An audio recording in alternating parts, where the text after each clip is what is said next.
시청자 여러분 안녕하세요. 오늘은 김동구 목사님 모시고 목사님의 여러 신앙과 또 삶과 사역에 대한 이야기들을 나눠보도록 하겠습니다. 목사님 인사 좀 부탁드릴게요. 네, 안녕하세요. 예, 성결교회 목사고요.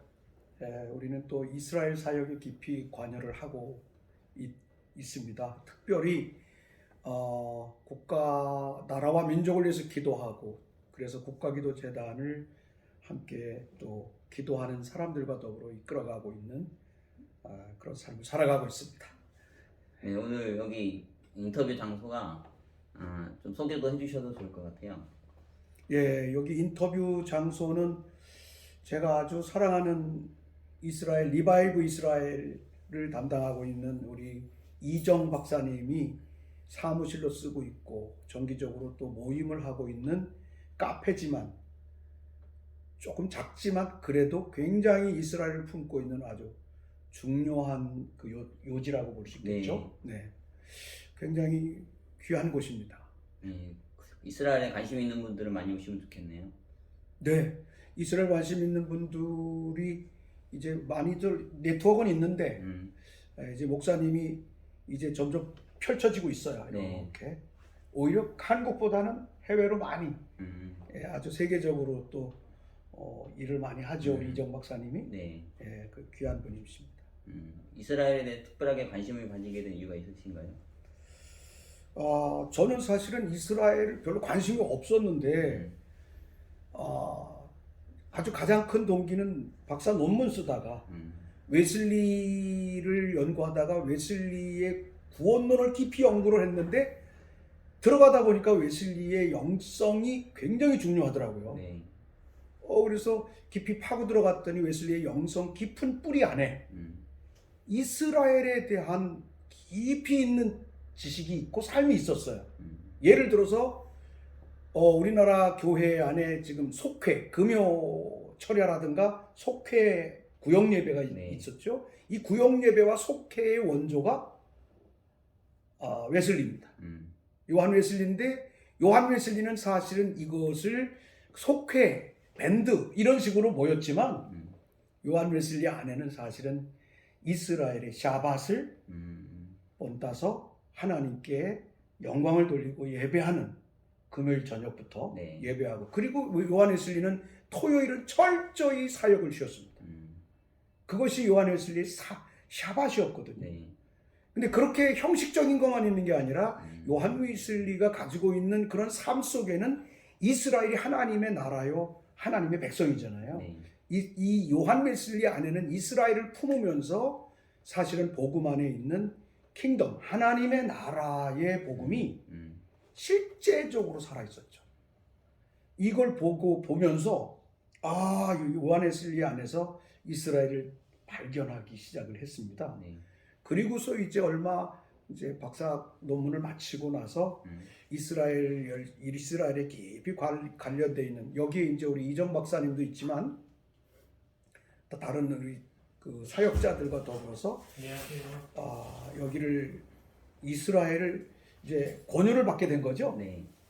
그런데 놀랍게도 이스라엘에 그냥 거의 강제적으로 끌려가다시피 했는데 하여튼 이스라엘에 들어가자마자 하나님이 저를 만지신 거예요. 네. 사실은 그 팀들이 이제 블레싱 이스라엘 팀들인데, 그 블레싱 이스라엘 팀들이 정기적으로 이스라엘에 가서 이스라엘 땅을 축복하고 이스라엘 백성들을 위해서 기도하고 이런 일들을 해왔는데, 하여튼 그 시온산 밑에 그 성전 가기 전에 보면 뭡니까, 그 흰놈 골짜기, 옛날에는 흰놈 골짜기 굉장히 저주의 땅이었었는데 지금은 흰놈 골짜기 잘 공원처럼 잘 정돈이 돼 있죠.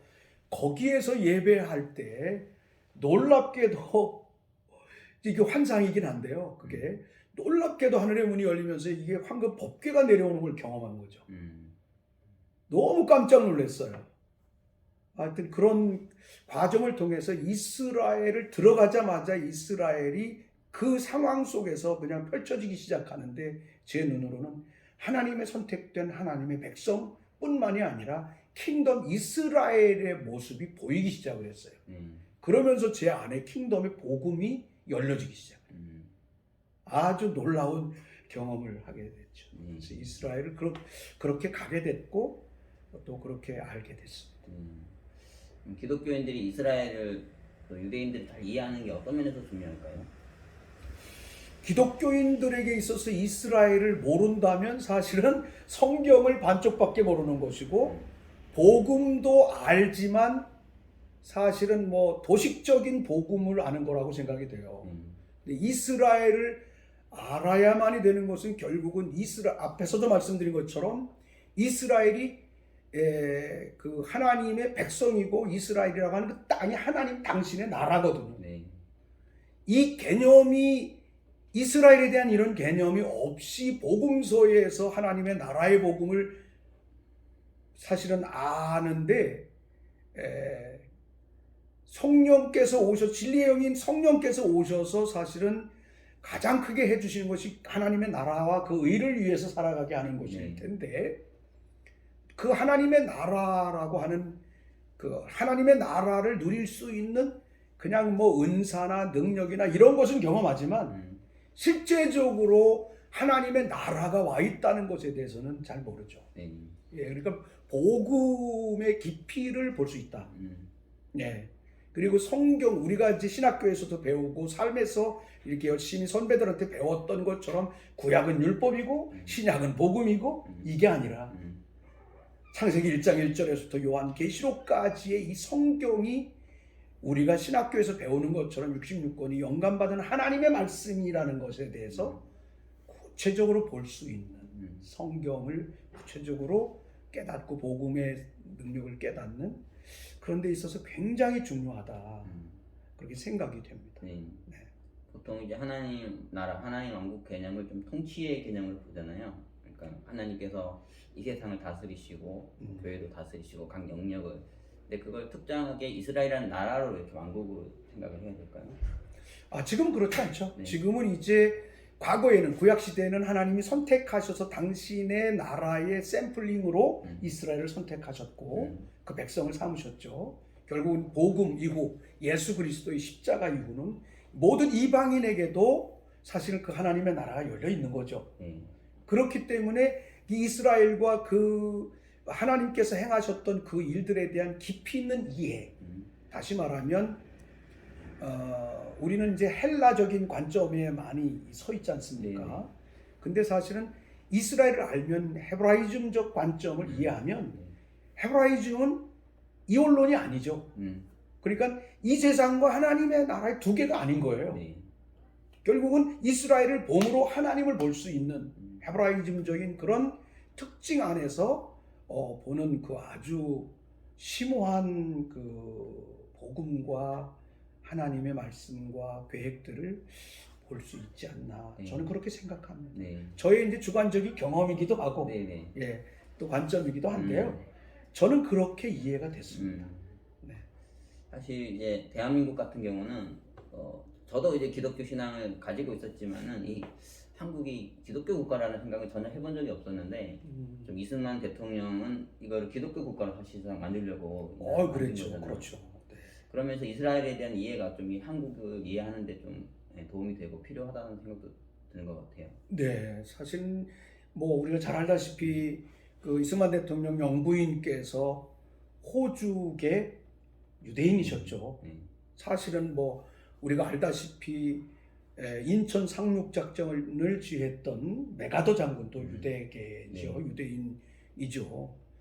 그러니까 사실은 우리 한국은 건국부터 이스라엘과 사실은 굉장히 밀접한 나라죠.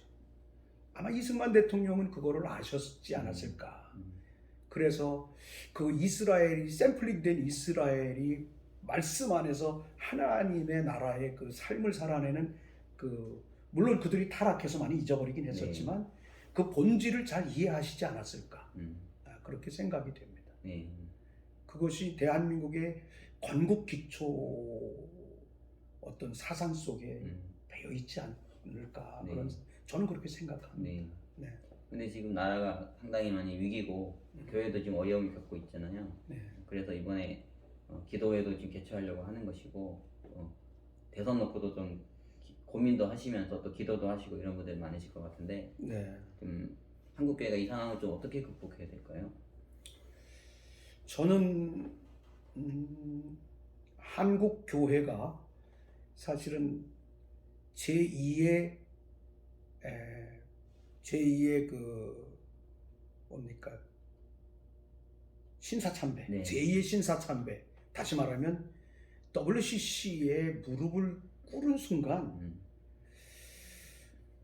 거대하게는 하나님의 나라의 거대한 막이 하나님의 나라가 그냥 풍성히 임할 수 있는 그 삶에 대한 덮개가 한국을 덮었다. 저는 그렇게 봅니다.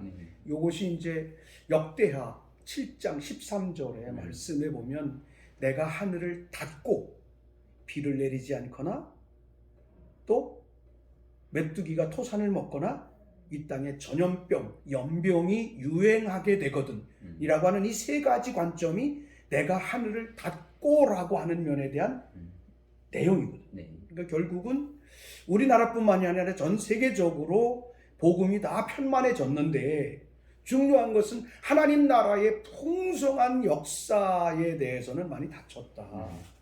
예, 그래서 사실은 WCC 이후에 한국과 한국 교회는 사실은 뭔가의 어두움의 막에 지금 씌어져 있다. 예. 2014년 부산 총회 말씀하시는 건가요? 그렇습니다. 네. 네. 그 기점을 통해서 한국 교회는 제2의 신사참배의 무릎을 꿇었다라고 저는 그렇게 봅니다. 네. 네. 사실 뭐 제가 있는 교단에서는 그렇게 하지 않았지만 교단이 그렇게 하는 게 아니라 한국 교회의 가장 중요한 복음과 교회의 주류를 이루는 이런 교단과 정말로 한국 교회를 대표할 수 있는 그런 어르신들이 그렇게 한 것은 결국은 한국 교회가 그렇게 한 거다라고 그렇죠. 받아들일 수밖에 없다. 네. 그로 인해서 영적으로 뭔가 이렇게 좀 막이 씌어져 있다. 그래서 역대하 7장 14절에 보면 이렇게 될 때 나의 얼굴을 구하고 내게 기도하면 나의 얼굴을 구하면 내게 기도하면 내가 그 땅을 고치겠다고 하시는 하나님의 약속이 있기 때문에 그러면 막 한국이라고 하는 이 사회, 사실 이 사회가 뭔가가 덮여 있다는 것은 정치를 보면 알잖아요. 이게 무슨 코로나가 와서 교회 자체가 하나님의 말씀에 순종해 가야 되는데 정부의 지침이 하나님의 말씀보다 우선돼 있죠.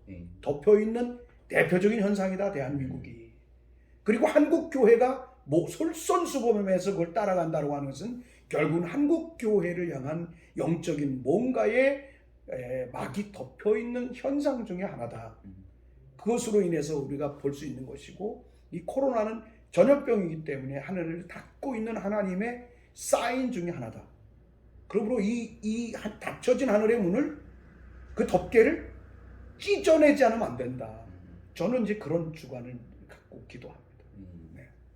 그런데 한국 최근에 또 WCC에 대해서 여러 목소리들은 나오는데 내가 실제로 하시는 분들 보니까 좀 힘들어 보이시더라고요. 벗기기가 어려워 보이기도 하고 현실적으로 좀 쉽지 않은. 그러니까 제일 이제 치열하게 싸움이 벌어지고 있는 것이 예당 통합이라고 교단이라고 제가 정확하게 좀 말씀을 드릴 수도 있는데 싸우는 목사님들이 좀 지치시더라고요. 이거 도저히 불가능해 보인다 막 이렇게 얘기도 하시고. 그러나 우리가 싸우면서 그들이 반응하는 거, 땅이 어떻게 반응하는 거, 여기에를 보면 금방 지칠 수 있는데 결국은 엘리야 한 사람도 이스라엘의 덮개를 찢어냈고 비오지 않는 하늘을 열어 비오게 하는 위대한 일을 행했죠. 우리는 그걸 믿는 거죠. 그래, 내 한 사람이 하나님 앞에 하나님의 말씀과 뜻 앞에 온전히 순종해 나가면 하나님께서는 그렇게 하실 거다라고 하는 믿음, 그걸로 사실은 하지만 막연할 때도 많이 있습니다. 구체적으로 지금까지 활동해 오시면서 좀 어려움을 겪거나 이런 건 없으세요? 어려움이라고 하는 것은 소통이 잘 안 되고 있다는 거죠. 한국 교회가 예를 들어서 우리가 정말 이런 회개의 기도, 사실 우리는 누가 뭐 어느 장소 누가 인정하고 안 하고에 상관없이 뭐 몇 명이 되든 그냥 어느 장소가 되든 우리는 우리 스타일의 기도로 하나님께 나갑니다. 근데 사실은 한국 교회가 깨어야 하고 더 많은 사람들이 함께 하나님 앞에 회개하며 나가야 되는데, 심각한 것은 공감대가 형성되지 않는 것 뿐만이 아니라 덮여져 있지만 교회들 자체가 문을 열지 않는다는 것, 심각합니다. 예, 정말 어떤 때는 막 너무 가슴이 막 너무 아플 정도로 야, 이 교회들이 부한교회고 가난하지 않은 그런 모습, 꼭 라오디게아 교회와 같이 나는 부하고 가난하지 않은데, 근데 주님이 말씀하시잖아요. 본질이 없다고. 두드리는 노크 소리를 듣지 못한다. 그런 모습과 같은 그런 한계를, 이렇게 한계 상황을 느낄 때가 참 많이 있습니다. 이번에 이제 광주 안디옥 교회에서 회개 기도 대성회가 이렇게 열릴 예정인데, 박영호 목사님은 이렇게 WCC도 열심히 싸우신 분이고 대면 예배도 열심히 하시다가 지금 교회 성도가 거의 어마어마하게 빠져나가시고, 그렇죠. 네. 사실 목회다가 그 어렵잖아요. 대부분 목사님들이 좀 타협하시는 게 성도들 떨어나가는 거 무서워서 못 하시는데, 네. 그분은 그렇게 하시면서 너무 큰 피해를 입은 걸 보면서 좀 여러 가지 저는 진짜 어떻게 평가해야 될지는, 목사님은 좀 어떻게 평가하세요? 대단하시죠. 일단은 대단하시고, 저는 박영 목사님을 오래전에 알았지만 그 교회도 여러 번 함께 찾아가서 기도도 하고 교제도 해봤지만, 사실 근자에 작년에 박영호 목사님의 진가를 본 것 같아요.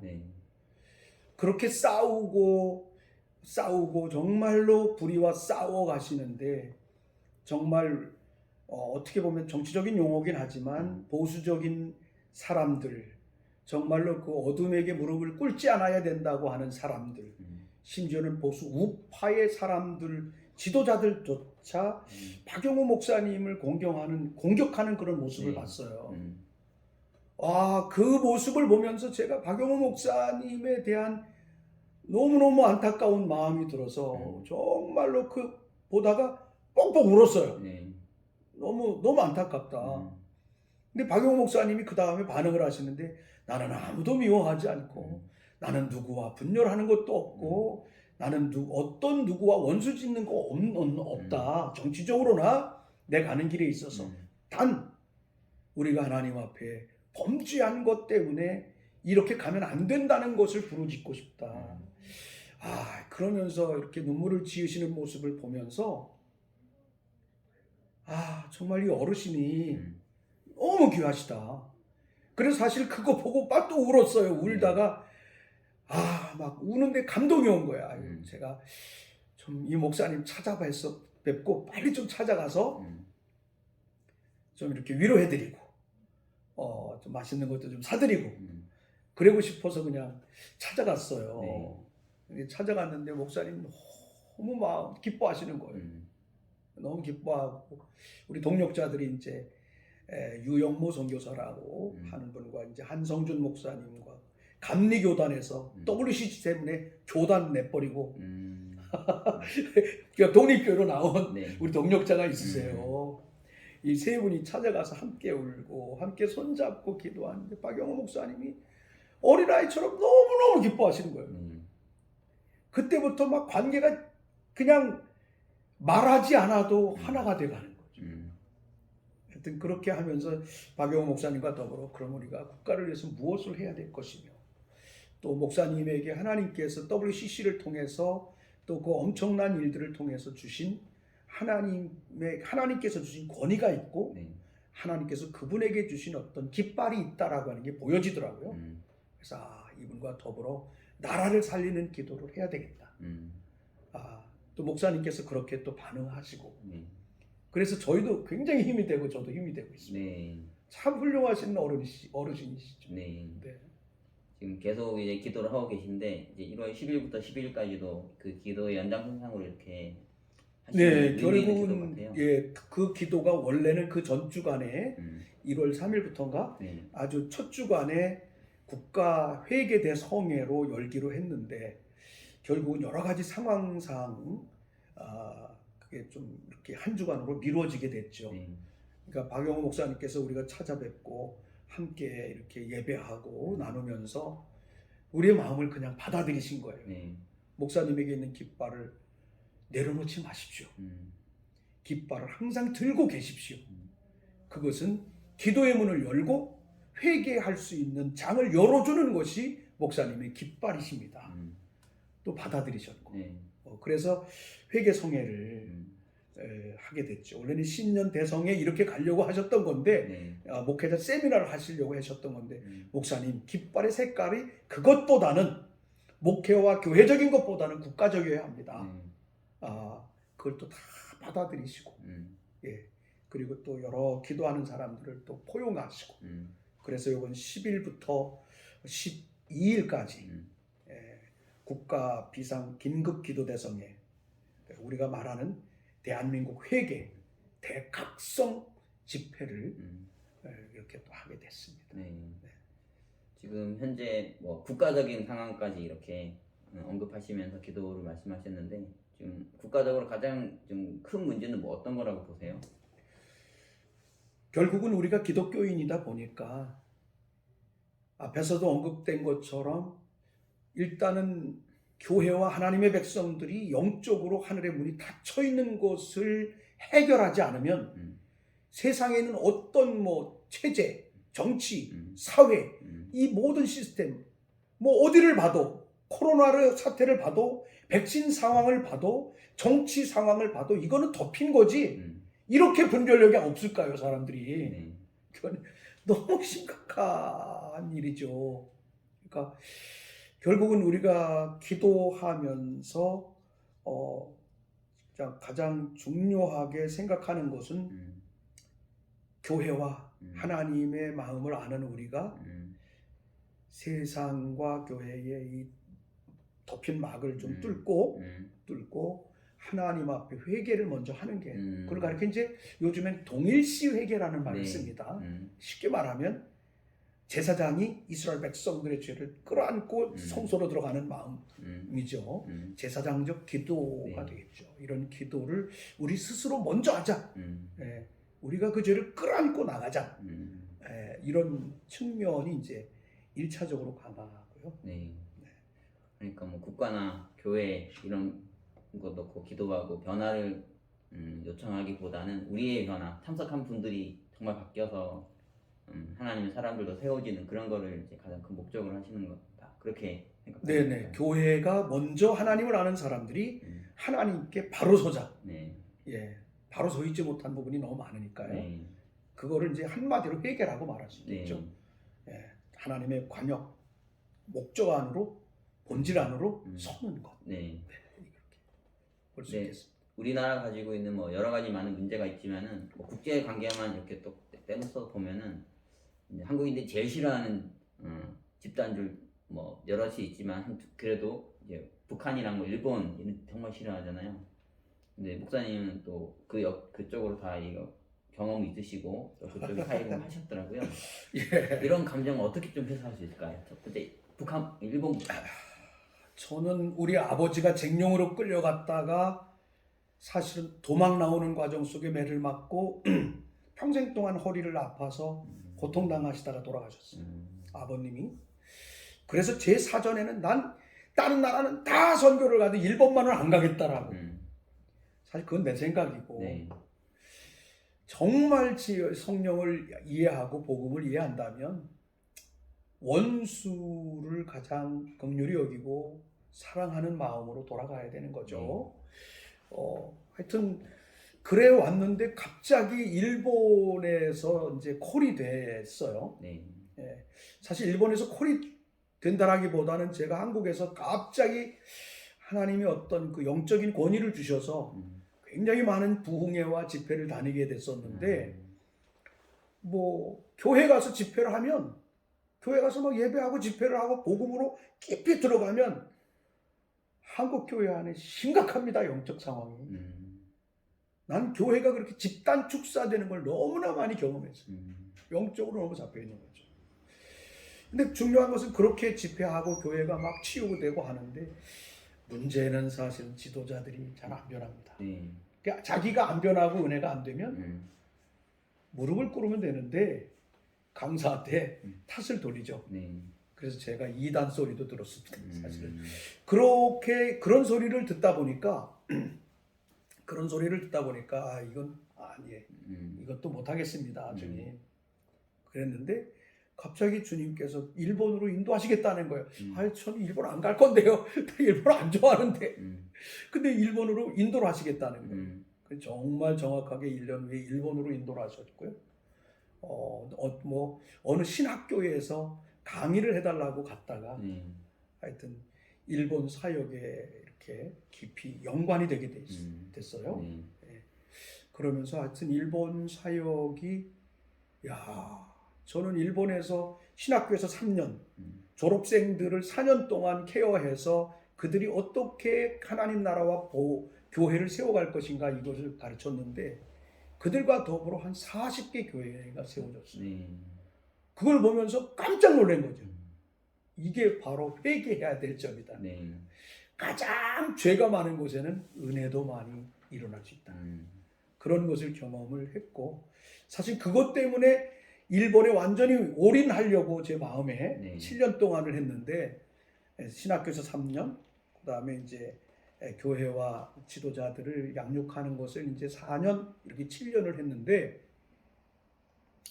너무 열매가 좋아서 일본에 그런 이 일본 사역 할 만하다.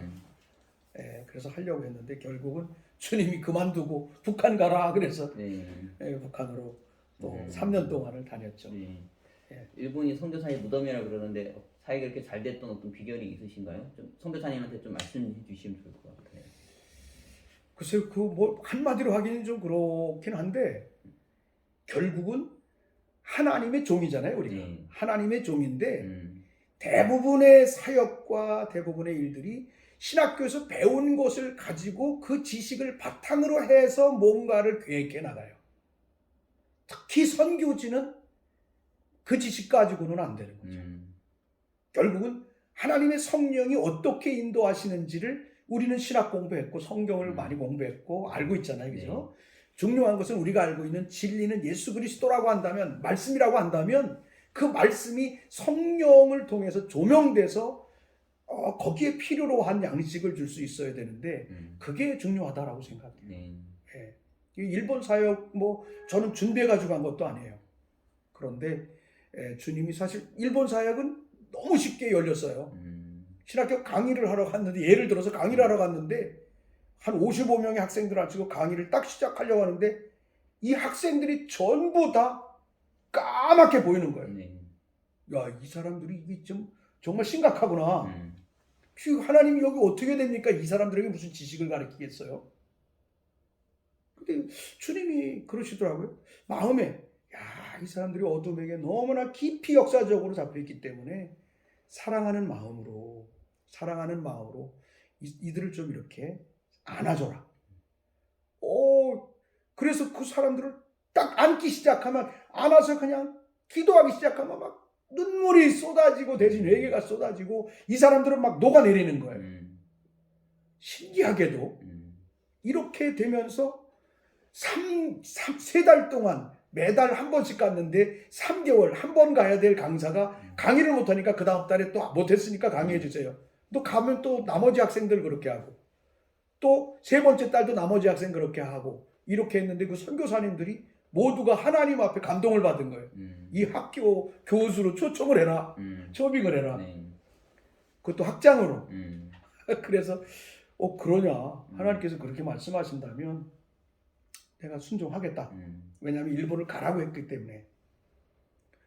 그런 거 같아요. 그냥 주님이 하라고 하는 일을 그냥 하면은 되지 않나. 사도행전의 역사, 사도들의 삶이 그거 아니에요. 주님이 주시는 감동을 그대로 그냥 선포하고 순종하는 종의 삶을 바르게 살아가는 것. 이것이 선교에도 같다. 사도행전적 삶이 필요하다. 성령의 그 인도하심이나 감동을 잘 순종하고 따르는 게 중요하겠네요, 그렇죠? 중요하죠. 네. 중요하죠. 근데 많은 사람들은 방법론을 우리가 알고 있는 지식이나 다른 사람들의 경험을 방법론으로 삼아서 가려고 하는데 그게 뭐 나쁜 건 아니지만 네. 그 방법이 될 수 있지만 결국은 우리는 종이잖아요. 종이라면 종은 또 상대성이 있는 거 아니에요. 우리는 왕 대신 하나님의 종이니까 그 하나님이 세상을 만드시고 다스리는 분이 내가 이렇게 하겠다라고 하는 하나님의 전략을 가르쳐 줄 때 그것을 들을 수 있고 깨달을 수 있고 느낄 수 있는 것이 우리 안에 필요하다. 저는 그렇게 예수전도단도 그렇게 해서 찬양 사역이 많이 시작됐잖아요. 네. 같은 맥락인 것 같아요. 네. 네. 북한 사역 얘기도 하셨는데 제가 듣기로는 아예 북한에서 머무시면서 3년 정도 막 사역을 머문 건 아니고요. 네, 왔다 갔다 하신 거예요? 네네. 뭐 머물다시피 했지만 하여튼 또 일본에서 그렇게 7년에서 너무 열매도 좋고 그래서 이 일본에서 이제 내 삶을 좀 펼쳐야겠다 그랬더니 주님은 제 삶에 사실은 목회도 그렇고 사역도 잘 나갈 때마다 항상 내려놓음의 길을 왔는데 또 일본에서도 내려놓고 북한으로 가라고 그러지. 예, 그 땅이 이제 가라고 하는 곳에는 이제 명령이 있었어요. 뭐냐면 그 에레미야 29장의 말씀 10절 11절 이하의 말씀에 보면 이스라엘이 바벨론에 포로된 지 70년 황폐함이 70년 만에 그치리라고 했거든요. 이 말씀을 하나님께서 사실 아주 굉장히 오래전에 이 말씀을 주시면서 대한민국이 분단 70년이 차면 통일의 때가 올 거다. 근데 그 때를 맞이하기 위해서 누군가가 그 땅, 어두움의 영역에 완전히 저주받은 그 땅을 가서 끌어안고 그 땅을 풀어내는 기도가 필요하다. 그런 마음을 주셨어요. 그런 마음을 주시면서 일본 사역 내려놓고 북한으로 들어가라고 그러셨죠. 그래서 순종했어요, 그냥. 순종하는데 너무 재미있는 건 아무것도 뭐 지식도 없고 그랬는데 2007년도가 그러니까 대한민국 한국교회의 부흥 100주년. 하디 선교사는 금강산 원정리 교회에서 심호하고 있었거든요. 그래서 원산에서 부흥이 있고 그다음에 이제 평양 부흥으로 갔는데 이 감리교회 신경화 감독님과 이 감독단님들께서 그 하디 선교사 100주년 기념과 부흥 100주년 기념교회를 세우겠다고 그 금강산을 들어가는 길이 있었어요. 근데 거기에 성결교회 목사인 제가 우리 친구 목사님과 둘이 그냥 어떻게 업적으로 따라가게 된 거예요. 그 가서 이제 북한 당국과 이렇게 막 대화하는 면을 보면서 얘네들이 완전히 가져노는 거를 봤어요, 제가. 뭐 감리교단이 뭐 돈 가져가서 교회 세우겠다고 하는 거니까. 얘네가 땅만 내주면 우리가 돈 다 들여서 해주겠다고 하는 거죠. 근데 하여튼 협상은 뭐 효과적이지 않았고. 그래서 그 금강산에서 두 번째 날 밤에 거기에 그 호텔에 머무는데 주님이 방문하신 거예요. 아니 이 일을 네가 해라 그러는 거예요, 네가. 이게 좀 상식적으로 말도 안 되고 제가요? 제가 뭘로? 어떻게? 전혀 뭐 준비된 게 없잖아요. 그러면서 주님께서 하라고 그러시는 거예요. 그래서 어떻게 해야 됩니까? 뭐 그럼 여기 이제 그때 당시는 이제 북한을 들어가는 것은 개성이나 또는 아니면 지원단을 통해서 이제 북한을 들어가거나 그 다음에 이제 그렇지 않으면 현대아산을 통해서 금강산으로 가는 거 이런 여러 가지 루트가 있는데 하나님은 평양과 개성 방향으로 가게 하지 않으셨어요. 저는 몰랐는데 그쪽으로 갈 마음을 안 주셨어요. 근데 그쪽으로 간 한국교회 지도자들이 스캔들로 지금 심각한 문제를 나중에 알고 보니까 그게 심각하더라고요. 근데 저는 금강산으로 가서 그 땅을 붙잡고 기도해라. 그래서 금강산으로 갈 수 있었는데 하나님께서 현대아산을 통해서 길을 열어주셨죠. 하나님께서 주신 그 감동을 가지고 딱 계획서를 이렇게 만들어가지고 현대아산에 가서 제가 이 일을 하고 싶은데 좀 도와주십시오. 그랬더니 아이고 이런 계획서는 수백 명이 와서 냈습니다. 근데 한 명도 될 수 없습니다. 이거는 북한이 허락도 안 하고 그러냐. 그분들이 왜 왔는지 모르는데 왜 왔다고 그럽니까? 그랬더니 그냥 자기 계획서를 가지고 하고 싶어서 왔대요. 그러냐? 나는 하나님이 가라고 그래서 왔으니까 하나님이 주신 그 감동과 이 마음을 가지고 프로젝트를 가지고 왔으니까 내가 순종 안 할 수 없고 현대 아산을 가서 만나라고 했으니까 현대 아산까지 왔다. 근데 당신들이 내 길을 안 열어주면 나는 요까지 사역을 했으니까 순종한 거니까 안 열어준 당신들은 하나님 앞에 책임이 있을 거다. 난 거기에 대해서는 모르겠다. 그리고 계획서를 놓고 나왔어요. 네. 계획서를 놓고 나오는데 그때 참 그 담당자 상무이사님이 집사님이셨어요. 나중에 알고 보니까 던져놓고 나오는데 목사님 잠깐만 오시라는 거예요. 이거 하나님이 이렇게 하라고 그러셨냐고. 그렇다고. 예, 그러더라고요. 그래서 사주 앉아보시라. 그 일을 다 지금 할 수 없지만 금강산 내에 조그만 기도처 성전이 있는데 사원들이 모여서 예배하는 성전이 있는데 거기를 중심으로 해서 기도하면 어떻겠냐. 기도하는 거니까. 그러더라고요. 거기 교회가 있냐. 그래. 교회가 있다는 거예요. 그래서 초청받아서 들어가게 돼요. 그 다음 때 초청받아서 갔는데 한 20평 정도 되는 교회예요. 아담하게 조립식으로 졌는데 아담한 교회가 장전항에 있어요. 그 3일 동안 막 뻥뻥 울다가 왔어요. 이제 갔다가 나와서 이제 다시 현대아산에 들어가서 이종관 이사님한테 그럼 그렇게 하겠습니다. 좀 도와주십시오. 이렇게 해서 오케이 돕겠다. 갈 수 있는 곳은 관광 가는 거예요. 그때 당시가 가는 건데 오케이 그렇게는 가겠다. 그렇지만 목사이기 때문에 이거 가는 건 한두 번도 아니고 이거는 자주 가야 되기 때문에 현대아산에 좀 일단 직원으로 해도 좀 나를 이렇게 도와주면 어떻겠냐 그랬더니 설명을 알아듣더라고요. 그냥 현대아산에 그 자회사 중에 고려관광 주식회사가 있어요.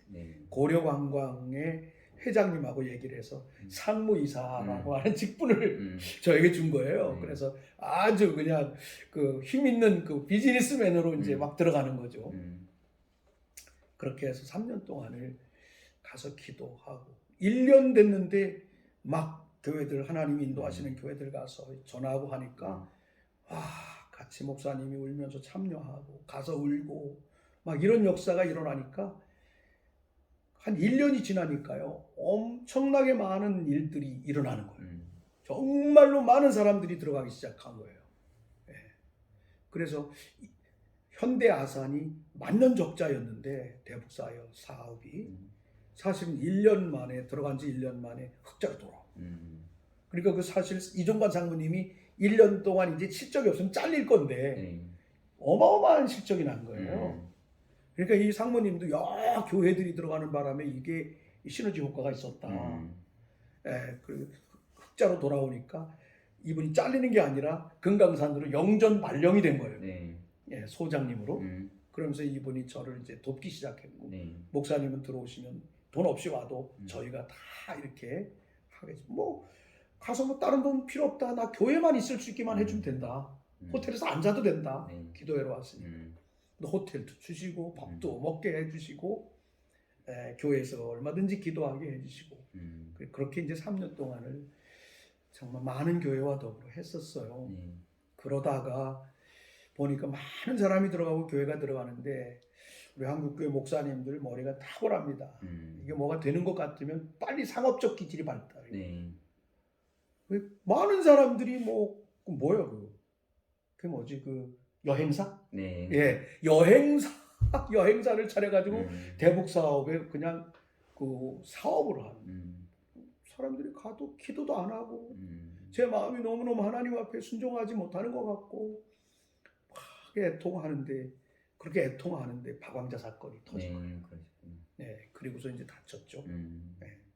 그렇게 해서 하여튼 북한에 가서 기도하고 하는 일들을 3년 동안 했습니다. 박왕자 그 사건을 그러면은 약간 영적으로 봐야 될까 아니면 그냥 군사적인 측면으로 봐야 될까요? 저의 주관적인 측면에는 이 한국 교회가 정말 심각한 거를 저는 그냥 객관적으로 봤어요. 야, 이 교회가 분단되어 있는 이 상황 속에 금강산을 들어가서 관광으로만 생각하고 있는 교회, 하나님의 때를 직시하지 못하는 교회, 시간표를 알지 못하는 교회.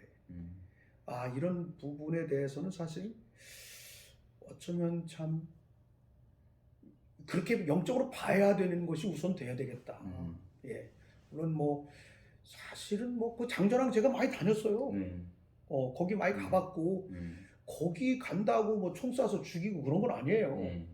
근데 사실은 얘네들이 한국을 쉽게 말하면 이제 보수 우파의 대통령을 길들이려고 정부를 길들이려고 한 사건인데 강하게 나간 거죠. 문 닫아버린 거죠. 그냥. 예, 그게 이제 이명박 대통령이 닫고 박근혜 대통령까지도 열지 않았던 거죠. 북한은 정치적인 어떤 꼼수가 있었던 거죠. 그러나 이제 우리는 교회적으로 볼 때는 야, 우리가 하나님의 본질 속에 서 있지 못함에 대한 경고가 있구나. 이렇게 저는 이제 해석을 합니다.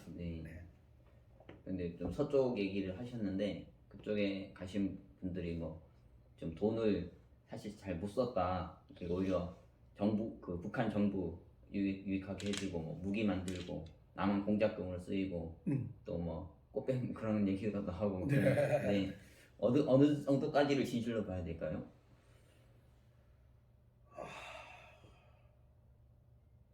한국에서 돕는 많은 자금이 북핵 개발에 쓰여진 건 사실이다. 무기. 그리고 그 자금을 통해서 그것만 쓴 게 아니라 그 자금이 다시 역으로 흘러 들어와서 이 땅의 진지전을 구축하는데 대단히 공헌했다. 사실은 뭐 그 중간중간에 보면 정치가들이 정치 그 자금을 북한으로부터 받은 곳이 여러 번 있었죠. 그런 걸 보면 이건 빙산의 일각이었죠. 결국 이 땅에 그 북한의 어떤 진지를 구축하는 데도 많이 썼다라고 생각이 되죠. 저는 그렇게 봅니다. 황교안 전 총리도 그런 얘기 하셨는데 네, 황교안 총리 그거 기도 중에 하나님 그런 말씀하셨다고 하더라고요. 그래서 저는 뭐 기도 이전에 그 현상을 뭐 북한을 다니면서 보니까요. 사실은 그래서 저는 북한을 지원하는 거를 돈으로가 아니라 물자로, 쌀로. 백성들이 굶주리니까 이런 측면으로 긍휼을 베풀어 가야 되는데 얘네는 돈을 요구하니까. 그러니까 금강산으로 가면 달러를 가져갔어야 되고 개성공단에서는 유로화로 가지고 들어갔어야 되고 얘네들이 다 이것이 그런 어떤 정치 자금화하는 데 많이 쓰였다는 걸 볼 수 있습니다. 그리고 그렇게 써야 북한에 있는 주민들이 일을 하고 돈을 갖다가 쓸 길이 없는 거죠. 그게 자기네들이 철저히 그렇게 관리를 했다. 그렇게 보여집니다. 저는. 그건 사실이고요. 스캔들 뭐 그것도 사실이고요. 정치적으로도 마찬가지고 심지어는 한국의 많은 그 언론인들에게까지도 그런 영향이 미쳤고 그래서 결국은 한국의 언론인들조차도 아닌데도 아닌 말을 못하는 것에 대한 어떤 그 동기가 있지 않았냐. 사실은 이런 부분들에 대해서는 잠깐 민감하긴 한데 저는 그게 신빙성이 있다고 확신합니다. 그런 문제가 생기다 보니까 좀 사실은 남북 교류도 필요하고 대화도 필요한데 그런 거 하는 분들 전체가 이제 매도당하고 이상한 분들처럼 보이는 그런 게 생겨서 좀 남북 관계도 힘들어진 것 같거든요. 그렇죠. 그렇습니다. 정말 진실하게 하려고 하는 분들, 그 땅을 위해서 울고자 하는 분들이 오히려 피해를 보는 현상들이 많았고, 그로 인해서 대표적으로 일어난 게 이제 막 북한의 이름을 까먹었는데 그 북한에 억류돼 있다가 케네스 이명수 목사님도 그랬고 심지어는 이제 젊은 학생 청년은 세상을 떠나죠. 이름을 까먹었습니다만. 그 원비부터. 원비요. 예, 이런 현상들 보면서 이게 정말 방법을 좀 달리해야 될 여러 가지 필요성이 있다 이렇게 느껴집니다. 그러나 이제 중요한 거는 그 땅의 체제는 잘못되어 있지만 백성들이 너무 안타까워. 네. 그들이 우리 같은 백성인데 잘 아시지만 고난의 행군 때 300만이 굶어 죽었고 그 이후로 엄청난 탈북 그리고 막 북한에서 탈북했지만 인신매매로 북한의 여성들이 아이 낳고 지금도 많은 사람들이 그렇게 살아가고 있잖아요. 이게 우리 동족 가운데 일어나고 있는 일들인데 이런 부분에 대해서 좀 깊이 있는 접근이 필요하다. 이런 문제가 이제 통일에 대한 어느 정도 해결될 문제로 보이는데 통일에 대해서 희망적으로 보는 분들도 있고 좀 절망적으로 보는 분들도 있는데 좀 어떻게 보고 계세요? 저는 하나님의 시간표가 있다라고 보고요. 2023년이 결국은 대한민국이 종전되고 합법적으로 분단된 70년의 마지막 마지노선 70년을 상정할 수 있는 해다. 여기까지는 한국교회와 깨어있는 자들의 기도를 통해서 저는 그래서 그 70년 통일에 대한 기대를 이거는 뭐 말씀에도 있고 하나님께서 주시는 감동이라서 그렇게 봐야 된다라고 생각을 하고요. 대부분의 정치적 논리를 가진 사람들은 뭐 그렇게 쉽지 않은데요. 또 경제적인 논리를 가진 사람들은 분담금의 문제가 너무 심각하다. 그래서 굉장히 또 비관적인 사람들도 많아요. 참 문제죠. 그러나 교회만큼은 하나님의 방향과 방법 안에 순복하는 그런 통일관이 필요하다. 저는 그렇게 봅니다. 낙관적으로 봅니다. 하나님의 역사 앞에 어떤 방법으로도 하나님이 여실 거다. 그래서 근자에 일어나고 있는 이제 한국의 많은 닫힌 하늘의 덮개를 하늘의 문이 닫힌 것을 열면 나는 그것을 열 수 있는 자, 그것을 열면 통일 대통령, 통일 지도자를 세우시겠다라고 하는 제 마음의 소신이 있습니다. 사실은. 그 이번 대선이 정말 중요하잖아요. 너무 어떻게 보고 계세요? 답답하죠. 정권 교체 반드시 돼야 되는데 이거는 뭐 교회사적으로나 선교사적으로나 대한민국 역사에 있어서 더 이상 가면 건국 정신 다 무너지고 자유민주주의 체제 자체가 위험이 오는 때이기 때문에 너무나도 절박한데 오히려 정치인들은 참 뭔가 다른 논리 속에 함몰돼 가는 것 같아요. 너무 안타까워요. 그래도 정권 교체 돼야 된다. 될 거라고 믿고 열심히 이제 기도하는 거죠. 그래서 하늘의 문을 열고 찢어내고 기도하는 이유가 이제 그런 부분이다. 기도가 최선이니까 기도 외에 또 좀 더 해야 될 다른 부분은 없을까요? 기도도 이제는 옛날 기도 패턴을 넘어가야죠. 그래서 저희는 사실은 1월 24일부터 23, 24, 1월 마지막 주간 월화수를 사실은 디데이로 잡고 기도하는데요. 서울에서 다시 회개 기도를 하면서 이틀 동안 정말로 기도회를 하고요. 송도 주사랑교회가 문을 열어줬는데 거기서 기도회를 하고 수요일날 26일날 24, 23, 25, 26, 26일날 수요일날에는 사실은 장소는 아직 정해져 있지 않지만 기도 혁명 선포를 하러 가자. 혁명 선포식을 하자. 그래서 기도하고 길거리에 나가서 각 영역에 하나님 앞에 돌아와야 되는 그래서 뭐 다양한 단체들도 나와서 선포식을 하고 혁명 선언을 하자. 이런 지금 준비를 하고 있습니다. 행동해야 된다. 그래서 정말로 하나님의 사람들이 정말 이 시대를 향해서 울고 있는 다양한 사람들과 더불어 함께 일어나고 함께 아우러가는 그런 혁명이라는 말 좋은 말 아닌데 혁명이 아니면 길이 없잖아요. 목사가 혁명이라는 말 쓰면 이게 참 어려운 건데 그만큼 나라가 심각합니다. 예. 이제 마지막으로 이제 어쨌든 이제 방면하는 건 10일, 12일 이제 기도 예. 집회인데요. 좀 행사 좀 소개해 주시고 참여 좀 얘기도 해 주시고 또 네. 마지막 하고 싶은 말씀 하시고 마치면 좋겠습니다. 예.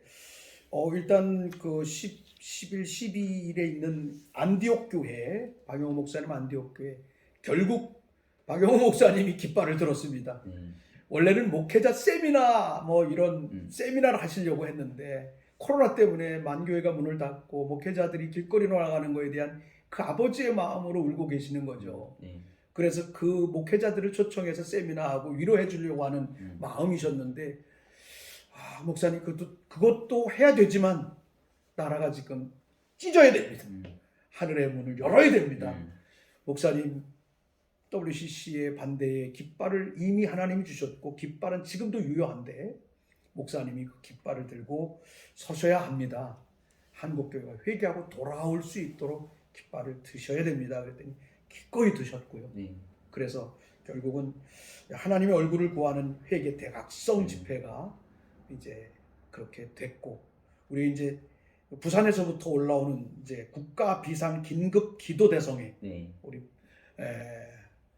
그 박원영 목사님과 더불어 하는 그 팀들이 또 함께 합류를 해서 그럼 우리 함께 기도하자 국가를 위해서 그렇게 해서 기도하게 되고 그 팀들과 더불어 3일 동안 그냥 계속 기도를 하는 그런 시간을 갖게 되고요. 감사하게도 뭐 황교안 전 대표도 거기 와서 함께 하기로 했고 우리 저도 대표님도 오셔서 같이 하시기로 했고 너무 감사합니다. 네, 감사합니다. 네, 뭔가 좀 움직임이 영역이 좀 새로워지는 것 같고요.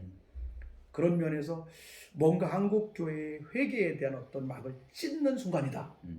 하늘의 덮개를 찢어내는 새로운 그 기회다. 이렇게 보여집니다. 네, 너무 감사하고 더욱이 이제 우리 박영우 목사님께서 깃발을 들고 가시는 길이 굉장히 외로우시죠. 그래서 많은 동력자들이 아론과 훌 같은 동력자들이 일어나고 이 일을 수발하는 안디옥 교회 성도들 너무나 힘들고 사실은 지난번에도 보면 막 시청에서 막 공문까지 오는 거 막 갔다가 반납하고 아주 사모님도 박영호 목사님 사모님은 안 그런데 투사로 바뀌셨죠. 예, 그래서 뭔가 교회에도 좀 새롭게 위로가 되고 힘이 되고 뿐만이 아니라 깨어 기도하는 나라를 위해서 기도하는 사람들도 하나 되는 이러한 기회가 될 거라고 믿습니다. 광주 안디옥교회에서 숙식 다 제공해 주시는 거잖아요. 그렇죠. 숙식 다 제공하고 지금까지 2회에 걸쳐서 세미나 하셨는데 차비도 주셨어요. 근데 이번에는 이제 사람이 많아서 어떻게 감당할지 모르겠는데 그게 아버지 마음입니다. 이 주의 종들을 그냥 보낼 수 없다는 거예요.